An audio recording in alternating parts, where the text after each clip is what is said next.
Olá, nós estamos no ar com mais um programa Presença Espírita, aqui pela Rede TVM, canal 14. Nesta quinta-feira nós estamos ao vivo. O programa Presença Espírita tem 1 hora de duração e nessa hora nós levamos até você a visão espírita a respeito da vida e de seus valores. E queremos agradecer a sua audiência, vocês que nos assistem pela televisão, mas também aos internautas que nos assistem de várias cidades da região, de outros estados e também de alguns países da América do Sul que entram em contato conosco através do Facebook. Nós queremos agradecer pela audiência e aqueles que moram aqui na nossa cidade, aqui em Ponta Grossa, podem entrar em contato com o programa através do telefone 3028-7122 e enviar questões, né, Ayrton, tanto do tema de hoje quanto de outros temas do Espiritismo.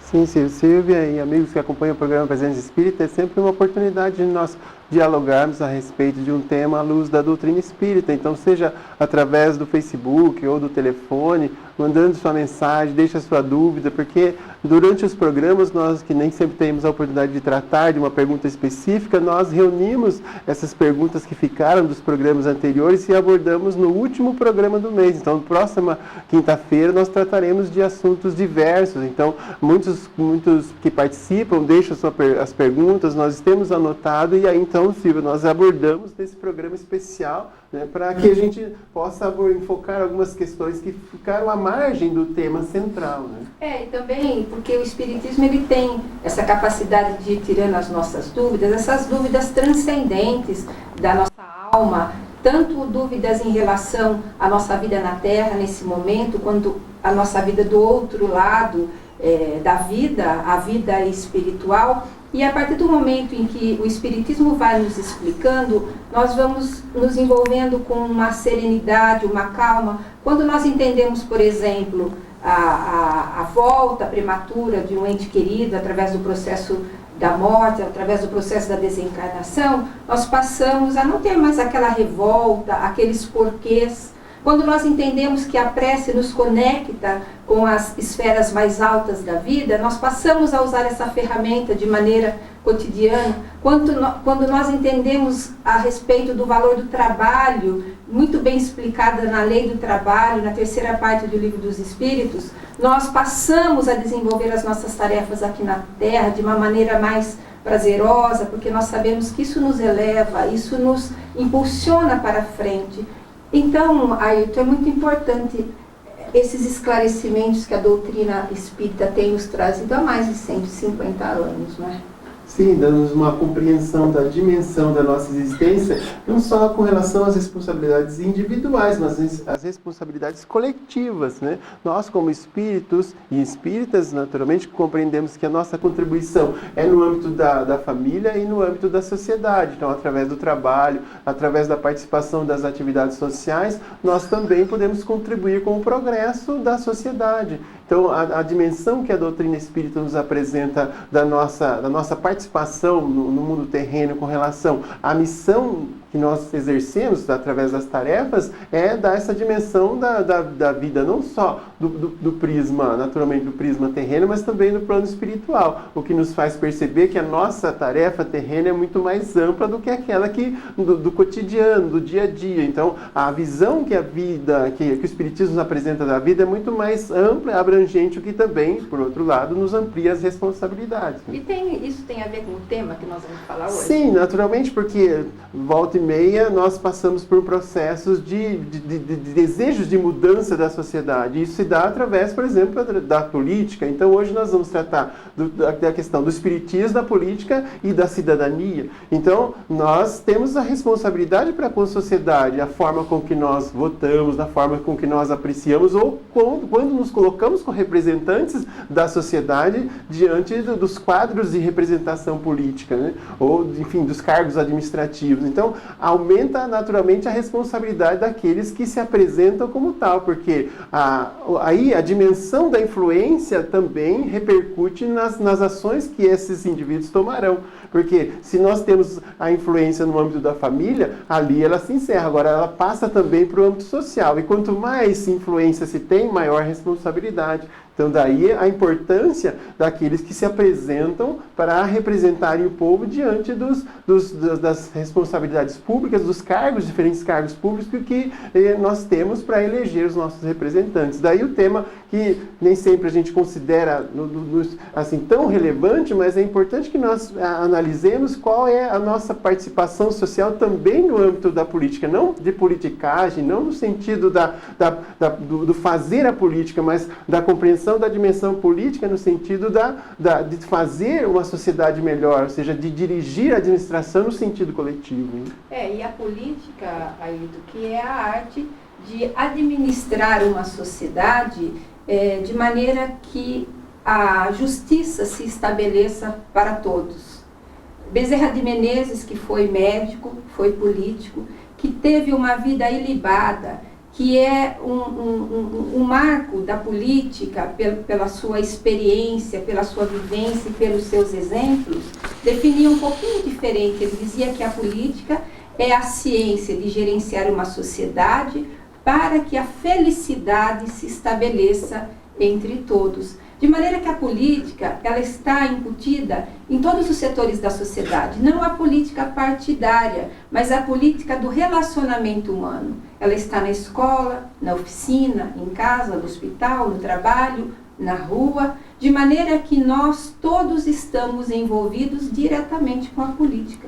E quando Jesus esteve aqui na Terra, ele, dentre todos os ensinamentos que ele nos deixou, chama a atenção porque se insere totalmente no assunto que nós falaremos hoje. A cada um segundo as suas obras, em todos os setores da existência, em todas as instituições que são transitórias. Nós colhemos aquilo que nós plantamos, de maneira que a justiça se estabelece para todos nós, quer estejamos aqui na Terra, quer estejamos do outro lado da vida. E todas as suas promessas foram para o futuro, para o transcendente, para o amanhã.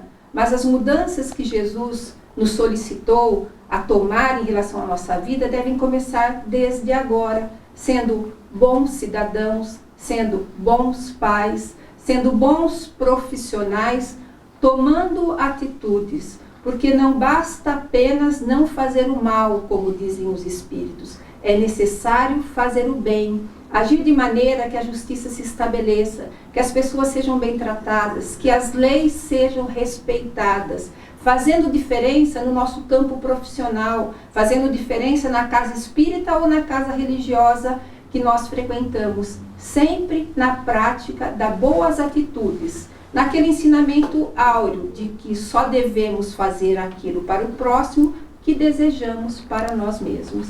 E o Espiritismo, ele consegue mudar a sociedade, ele consegue mexer com as pessoas de maneira que elas realmente mudem interiormente e façam a diferença no mundo em que nós vivemos? Sim, apesar do tempo que temos de doutrina espírita, pouco mais de 150 anos, é uma doutrina relativamente nova quando se compara com outras religiões, mas o Espiritismo vem exercendo, e a tendência é que exerça ainda mais a sua influência no processo de renovação social. E esse processo de renovação social vem com aquilo que Allan Kardec diz que é uma nova fase, a fase de transformação moral. Então, pela influência do Espiritismo, a humanidade deve entrar numa nova fase, que é a de transformação moral. Agora, para que essa fase se dê encaminhamento, é preciso observar quais são os maiores entraves ao progresso, né? O que dificulta a vida social, as instituições. Então, os grandes entraves ao progresso são o orgulho e o egoísmo. Então, de tal forma que o Espiritismo contribui nesse processo de renovação social justamente combatendo esses dois grandes males, fazendo com que nós percebamos que nós, como espíritos, não temos razão de entender que somos superiores aos outros. Ou seja, quando vemos que nós todos temos a mesma origem, todos nós somos espíritos em processo de aprendizagem, então não há razão de se crer numa condição superior aos demais. De tal forma que o orgulho não se faz mais sentido. De tal forma que nós vamos compreender os outros como os espíritos e irmãos num processo de aprendizado. E também, quando nos mostra o verdadeiro prisma da vida, como da vida espiritual, e num processo de passagem terrena, onde os bens materiais têm o seu valor relativo, então não há razão para que nós tenhamos a pretensão de querer coisas em excesso, de tal forma que um dos grandes entraves ao progresso, que é o egoísmo, acaba sendo minado justamente pela visão espiritual, ou seja, combatendo o materialismo, mostrando-nos a dimensão da vida espiritual. Então o Espiritismo como uma ciência, né, como uma filosofia, como uma religião, né, uma religião que tem as suas consequências como base, o cristianismo acaba por ajudar nessa transformação social, que é não a transformação que leva a uma luta de classes, como diz Leon Denis, mas a renovação íntima. E essa renovação íntima é que leva à transformação social. Mas esse é um processo moroso, não é um processo que se dê de uma hora para outra. A renovação social é lenta, gradual e progressiva, mas é preciso entender que é preciso que a humanidade, entrando nessa fase de maturidade com que Allan Kardec fala em Obras Póstumas, mas isso se dá gradualmente, não como alguns imaginam que seja em poucos anos que esse processo vai se completar. Assim. Se você quiser saber sobre esse assunto, é só ligar aqui para o telefone 3028-7122, Espiritismo, Política e Cidadania. Nosso convidado já está aqui conosco, agora a gente vai fazer um breve intervalo. Já voltamos com o segundo bloco do programa Presença Espírita.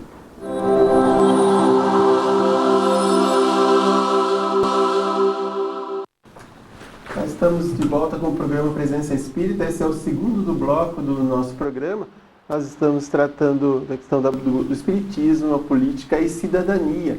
E esse é o momento do início do segundo bloco, onde nós fazemos a sugestão de leitura da semana.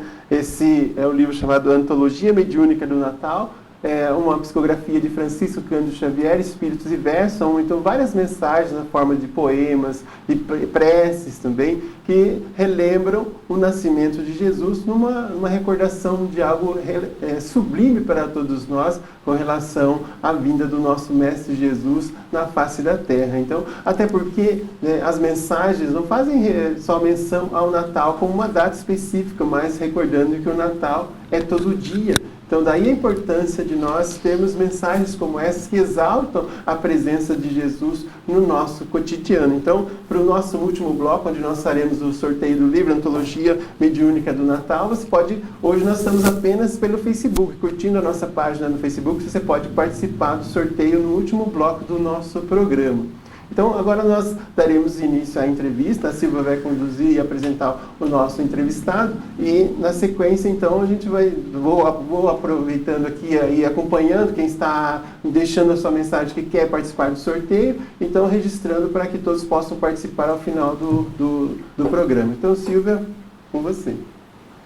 Nós estamos recebendo hoje no programa Presença Espírita para falar sobre esse assunto política, espiritismo, cidadania, religião, o Edson Varros, ele que é presidente da União Regional Espírita Segunda Região, é palestrante espírita, sempre está conosco aqui no programa Presença Espírita. Seja bem-vindo, Edson. Obrigado, Silvia. Prazer estar aqui. Prazer nosso receber você novamente aqui. Esses dois assuntos, né, política, religião, eles se misturam. Quais os pontos de contato entre eles e onde um não deve avançar sobre o outro?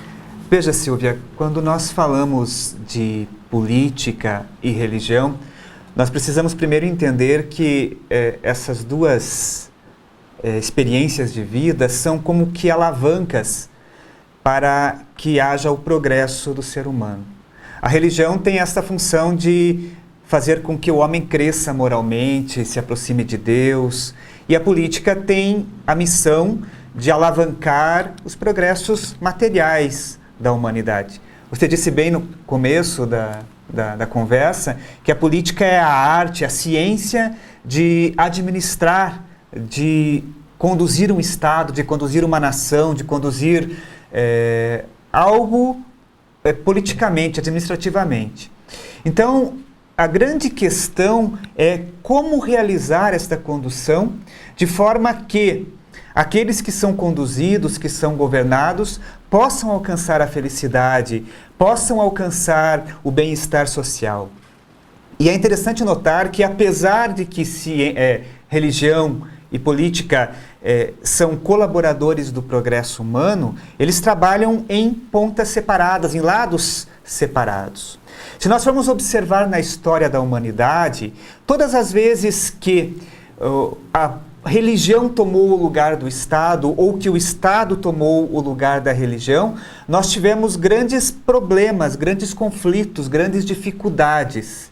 Então, eles devem trabalhar sempre com o mesmo objetivo, porém em ambientes, em lados separados. E nos dias de hoje também nós podemos observar essa questão de que quando há uma mistura entre política e religião, nós observamos às vezes algumas incongruências, algumas dificuldades que devem ser tratadas com bastante cuidado.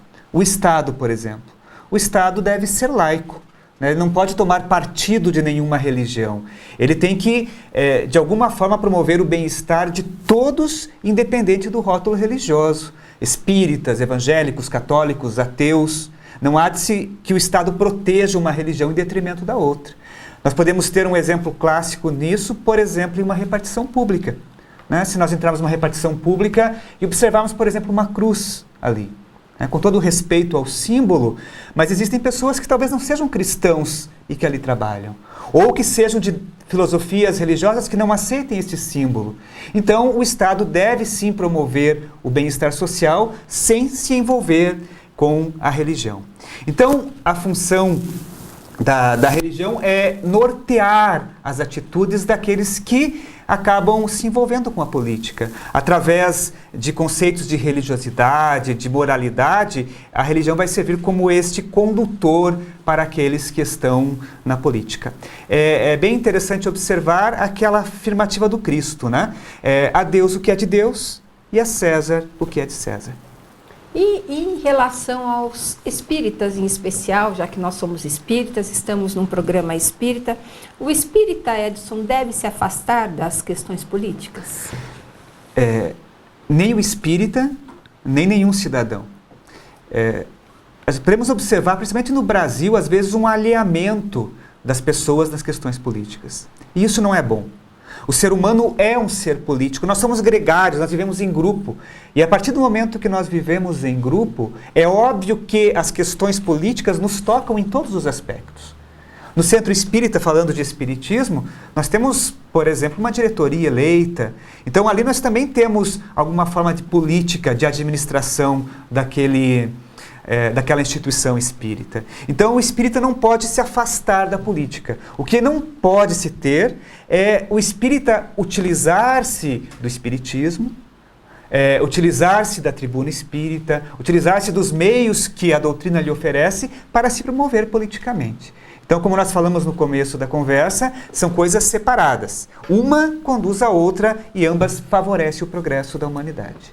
Bom, no Evangelho de Jesus, um dos ensinamentos mais difíceis de nós assimilarmos é não julgarmos o próximo, Edson. Como agir seguindo as orientações de Jesus quando nós observamos na política, na sociedade, atos de corrupção, de omissão de agentes políticos? Nós vemos, não há como imediatamente nós não julgarmos, quando nós vemos na televisão, nos jornais, tantas coisas acontecendo, aquilo toca no nosso coração e automaticamente a gente julga. Como nós devemos nos comportar, então? Primeiro é preciso observar que é penoso, você ter que falar de política, e sempre que falamos de política nós ligamos ao subtema corrupção. Parece que ambos andam lado a lado, e não devia ser assim. Então, a primeira questão que nós temos que observar quando nós lembramos da assertiva do Cristo de não julgar o próximo, ele fala que nós seremos julgados da mesma forma que nós julgarmos o próximo. Sendo assim, se eu ainda trago dentro de mim defeitos, eu não tenho o direito de apontar os mesmos defeitos nos outros, porque ao apontar esses defeitos nos outros, por conseguinte, eu já estou assinando a minha própria sentença. Então, o fato de nós julgarmos os outros e nesse julgamento nós sermos julgados da mesma forma é nesse sentido, de que nós não devemos observar nos outros aquilo que ainda macula a nossa experiência espiritual.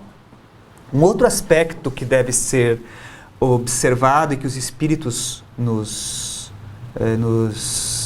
orientam, nos advertem, na questão da divulgação daquilo que nós observamos nas outras pessoas. Porque o fato de você observar um mal, você já sabe se aquilo é mal ou se aquilo é bom. Então, é impossível você já não ter uma opinião formada sobre aquilo que está acontecendo.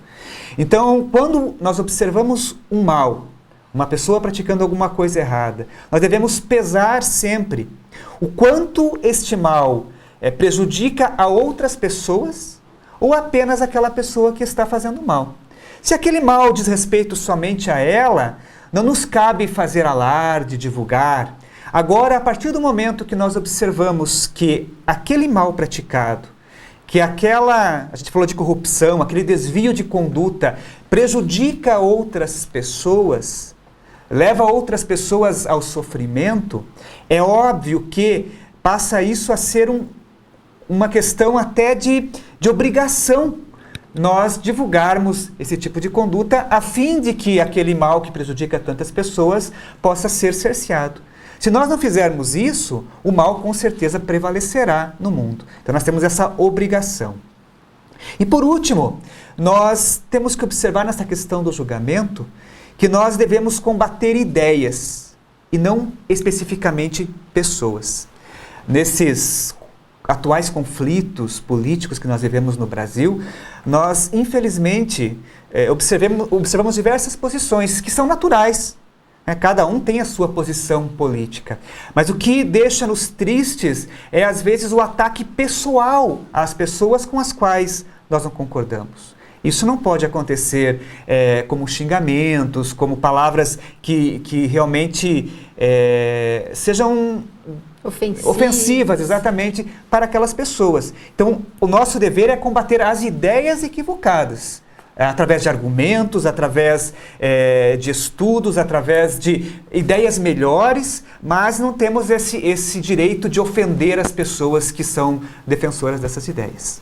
E nós vamos falar agora no próximo bloco a respeito especificamente da corrupção que está presente em vários setores. Por que isso acontece? O que nós podemos fazer? Quais as atitudes que nós podemos tomar? Se você quiser saber sobre esse assunto, fale com o Ayrton, na nossa página no Facebook, o Presença Espírita Ponta Grossa. Nós já voltamos com o terceiro bloco do programa.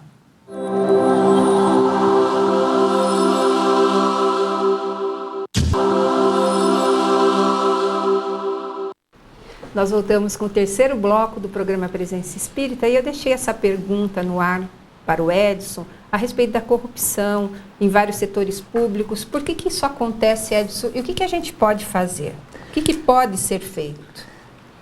Quando nós falamos de corrupção, nós vamos chegar na criatura, no ser humano, né? O ser humano que vive na Terra, um planeta ainda de provas e expiações, é um ser imperfeito. Nós trazemos ainda os vícios do passado, nós trazemos os equívocos de outras eras, e é natural que se a sociedade é formada de homens viciosos, de homens imperfeitos, é natural também que ela seja imperfeita. Nós dizemos natural, é claro, mas sem aquela questão de que deveria ser assim, né? Nós torcemos para que não seja assim.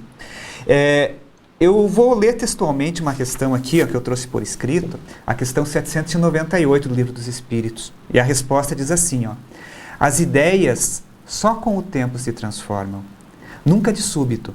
De geração em geração, elas se enfraquecem e acabam por desaparecer, paulatinamente, com os que a professavam, os quais vêm a ser substituídos por indivíduos imbuídos de novos princípios, como sucede com as ideias políticas.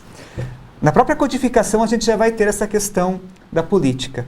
Então, quando nós observamos que a corrupção existe porque os homens são ainda imperfeitos, se deixam levar pela ambição, se deixam levar pela ganância, pelo egoísmo que o Ayrton falou no início do programa, é natural que a própria evolução do ser humano, o suceder das gerações, isso vá melhorando. Se nós pegarmos há alguns séculos atrás, nós vamos ver que os grandes monarcas, os grandes líderes, eram pessoas cruéis, terríveis, que quando não gostavam de alguém mandavam matar, mandavam simplesmente ceifar as vidas de milhares de pessoas por simplesmente satisfazer o seu ego. Hoje em dia já existem leis, não são totalmente cumpridas, mas tentam nortear de alguma forma as diretrizes políticas do país. Então nós vamos ver que, no sentido de melhora do mundo, de avanço do mundo, a própria desencarnação e reencarnação fará o seu trabalho, fazendo com que homens melhores reencarnem naqueles que outrora eram cruéis, eram corruptos, eram equivocados. É o natural suceder das gerações que fará com que o mundo se transforme cada vez mais. Podemos observar isso nas gerações novas, né? Na inteligência que as crianças estão vindo e, conseguintemente, a partir das próximas gerações, também na moralidade. Edson, mas por que muitas pessoas que a gente admirava, tinha um respeito, considerava, de repente envolve-se com a política e envolve-se com a corrupção? Parece que elas já eram daquele jeito e a política só deu empurrão, ou as situações criam oportunidades para a pessoa se desvirtuar. O que acontece, então, nesse sentido? Muitas pessoas chegam à política, se candidatam a cargos públicos e imbuídos de boas intenções. No entanto, nós falamos que o ser humano é imperfeito. Ele ainda carrega dentro de si tudo aquilo que ele acumulou de equivocado nas outras existências que viveu aqui na Terra ou, quem sabe, em outros mundos. Então, quando as oportunidades de ele ser corrompido, quando as promessas falsas, quando o envolvimento de pessoas que já vivem dessa corrupção começam a se aproximar dele, ele acaba cedendo um pouco aqui, cedendo um pouco ali, sem imaginar que aquilo seja pernicioso, seja ruim, porque afinal de contas é só uma vez. E essa uma vez vai se repetindo. No começo era pouca coisa, dali a pouco se torna algo maior, e como que num processo de envolver-se cada vez mais, quando ele se dá conta, já está completamente corrompido por essas questões de propina, de corrupção em geral. Então, a questão do hábito. Allan Kardec vai falar no Livro dos Espíritos, na Lei do Trabalho, que nós adquirimos hábitos. Então a pessoa vai se deixando levar por essas questões ainda de ganância e acaba adquirindo hábitos perniciosos com os quais, antes de ter essas facilidades, não convivia. O que diferencia, então, um Bezerra de Menezes, por exemplo, que teve uma vida como político imaculada, de um político de agora, por exemplo? Ele já tinha, então, essa elevação moral mais à frente, mais adiantada? A gente vê algumas pessoas falando assim que todo aquele que entra para a política acaba se corrompendo, o que não é verdade.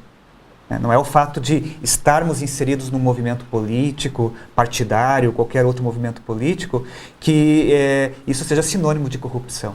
Existem pessoas que estão acima disso. Bezerra de Menezes é um caso. Nós conhecemos diversos políticos de diversas denominações religiosas, espíritas ou até ateus, que já possuem um grau de moralidade que não se permitem corromper. É óbvio que a maioria exerce pressão, mas nós temos que estar firmes e fortes nas nossas convicções. Se nós somos corretos, se nós somos dignos, se nós conhecemos a moral do Cristo, é óbvio que quando somos chamados a trabalhar em tal campo ou determinado lugar, nós temos que sim dar o testemunho daquilo que aprendemos dessa moralidade cristã. Então, Bezerra de Menezes realmente já estava num patamar mais elevado. Ele já tinha esta couraça de moralidade que o protegia do assédio daqueles que talvez o quisessem levar à corrupção. E há um alinhamento do brasileiro no que diz respeito aos seus deveres como cidadão. O que devemos fazer quanto a essa questão como espíritas que somos? Quando nós falamos do espiritismo, é interessante que a doutrina espírita ela nos ensina a ver as coisas por outro prisma. Ela nos ensina a raciocinar.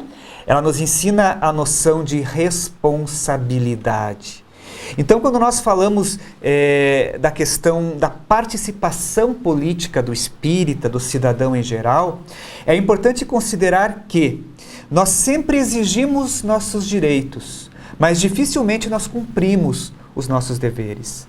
Então, quando nós falamos de cidadania, nós temos que observar sempre esses dois aspectos. O de realmente exigir nossos direitos, em contrapartida, fazer nossas obrigações, cumprir nossas obrigações. Um exemplo assim mais prático é quando nós andamos numa via pública e observamos que ela está muito suja. A primeira coisa que nós fazemos é realmente criticar o poder público, criticar aqueles que não fizeram a limpeza daquela via pública, o que em princípio está correto, porque é uma obrigação do poder público. Mas nós somos os primeiros a jogar o papel de bala na rua. Então aí nós temos a questão do nosso direito, de se ter uma via pública limpa, asseada, e o nosso dever de não contribuir para que esta via pública fique suja. Em todos os aspectos da vida, nós temos que ter esta balança de equilíbrio entre dever e direito. Exigir sim os nossos direitos, cobrar aquilo que nos é devido, mas também fazer a contrapartida, oferecendo o nosso contributo, auxiliando realmente naquilo que podemos auxiliar, cobrando dos políticos eleitos, participando da vida pública. Quem de nós, e eu me incluo aqui, vai frequentemente, por exemplo, numa sessão da Câmara Municipal, ver o que está sendo feito, o que está sendo resolvido, como que aqueles que nós elegemos estão conduzindo os destinos da nossa cidade? Então, há de se também participar ativamente da vida política, em qualquer lugar onde nós estejamos inseridos. Nos últimos acontecimentos aqui no nosso país, nós ouvimos muito as palavras democracia, Estado democrático de direito, e eu gostaria de perguntar para o Edson, a gente vai deixar para o próximo bloco, inclusive, a resposta dele, se a democracia é o melhor modelo de governo. Nós vamos fazer um rápido intervalo e já voltamos com o último bloco já do programa Presença Espírita.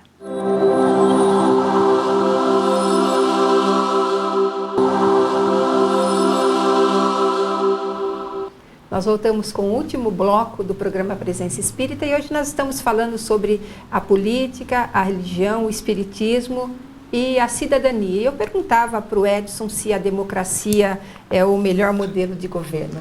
Edson. É uma pergunta interessante. Tem duas respostas. Sim e não. Allan Kardec, nas suas anotações, e que depois foi publicado em obras póstumas, ele faz menção às aristocracias. E ele vem falar da aristocracia intelecto-moral.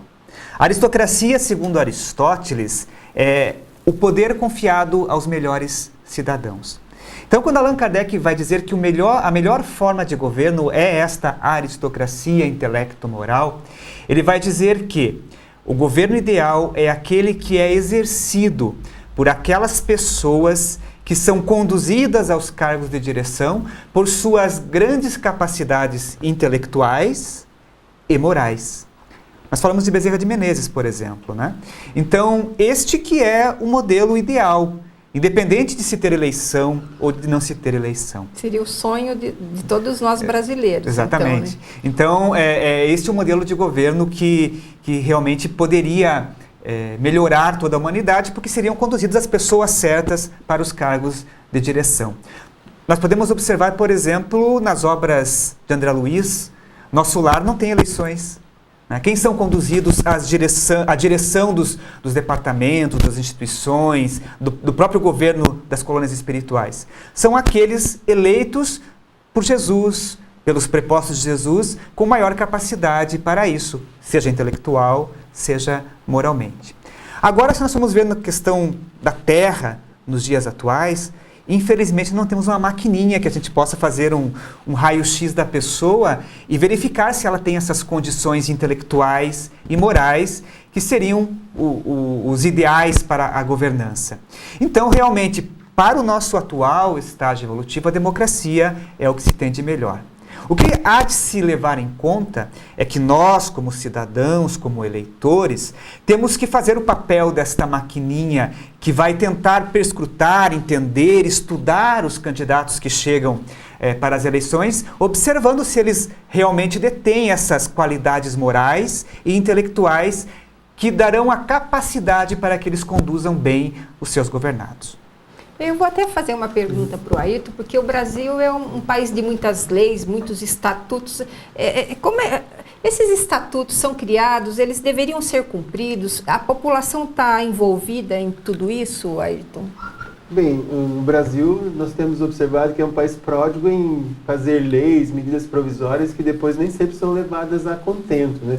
Mas, de certa forma, as leis, os estatutos, a própria Constituição do Brasil é uma das mais belas que existe em todo o mundo. E esses estatutos, as Constituições representam um ideal nobre que se deseja alcançar. Então, por exemplo, nós temos o Estatuto da Criança e do Adolescente, o Estatuto do Idoso, a Lei Maria da Penha. Então, são instrumentos que servem para regular a convivência social, mas são instrumentos provisórios. Ainda que, nesse momento, nós não consigamos cumprir aquele ideal enobrecido, no futuro, isso será algo absolutamente natural, que não haverá mais necessidade desse tipo de regulamento. Então, por exemplo, nos mundos que são superiores aos nossos, não há uma lei como essa, porque não há crimes, não há ofensa, não há um mal contra a criança, contra o idoso, não há abandono, então não há necessidade de um estatuto do idoso. Agora, nós temos isso porque ainda temos essa característica do abandono, do maltrato, da violência, então ainda há necessidade, mas vemos que os ideais são superiores àquilo que nós vemos no cotidiano. A nossa condição moral média do brasileiro, enfim, da humanidade terrena, ainda não alcança esses ideais superiores, porque há uma diferença entre o eu imaginário e o eu real, mas com certeza um dia esses estatutos até deixarão de ser necessários, porque naturalmente que nós já estaremos vivenciando os ideais enobrecidos que hoje elegemos como ideais, né? Eu vou te fazer mais ou menos duas perguntas em uma, porque nós estamos próximos às eleições e há uma mobilização de muitas energias, aquilo que o Edson falava, a gente deve lutar no campo das ideias, muito dando exemplo de comportamento. Então eu perguntaria para você o seguinte: como que um candidato espírita deveria se portar? Como nós devemos votar, nós espíritas, nós cristãos? Você já deu uma adiantada, né? Se a gente tivesse uma maquininha para escanear nosso candidato, para ver se moralmente ele tem uma moral ilibada, como que a gente vota, então, olhando por esse olho teu aí, da moral, de que a gente confie que a pessoa chegue lá e faça o melhor dela? Bom, na questão do candidato espírita, é importante a autenticidade, né? A sinceridade, que ele também procure se blindar dos atrativos da ganância, da ambição desenfreada, do mundo, para poder fazer um bom trabalho. Estudar as necessidades da população, não defender apenas a doutrina espírita. A gente observa o candidato que é vinculado a determinado grupo, defendendo apenas aquele grupo. E não é esse o objetivo da política. Então nós temos que defender a moralidade, defender as questões realmente que vão trazer a felicidade, o bem-estar para toda a população. Então, o candidato espírita deve se pautar exatamente naquilo que ele defende, que são os ideais do Cristo. E nós que somos eleitores, que estaremos escolhendo os nossos candidatos, devemos votar com consciência. Se não temos ainda esta maquininha de identificar a moralidade, nós temos o discernimento, nós temos a consciência, nós temos a capacidade de ver o que o candidato fez, se já foi eleito outras vezes, estudar a vida dele, observar as propostas, procurar entender se aquela pessoa realmente tem condições de fazer aquilo que ele está se propondo, porque afinal de contas nós já evoluímos espiritualmente, intelectualmente e já temos um pouco de condições de entender esse tipo de coisa. Então realmente não votar por votar, mas ter essa consciência de que o nosso voto é importante e que vai melhorar o mundo onde nós vivemos. Bom, nós vamos fazer o sorteio, Edson. Eu vou pedir para você sortear. Nós estamos aí já caminhando para o final do ano, né? Mais da metade de setembro. Estamos aí caminhando para o Natal, para os nossos programas especiais. Então a gente já está se adiantando aqui, sorteando um livro da psicografia de Chico Xavier a respeito do Natal. Quem ganhou, quem curtindo a nossa página no Facebook foi a Laís Cote, então o livro ficará disponível na livraria, Silvia? Na Educadora. Na Educadora, que pode retirar durante a semana do horário comercial. Tá?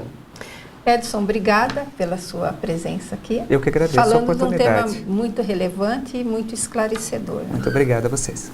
E nós vamos ficando por aqui. Na semana que vem estaremos ao vivo com mais um programa Presença Espírita. Agradecemos a todos pela audiência. Até o próximo programa. Obrigado por acompanhar o programa Presença Espírita. Muita paz e até o nosso próximo programa.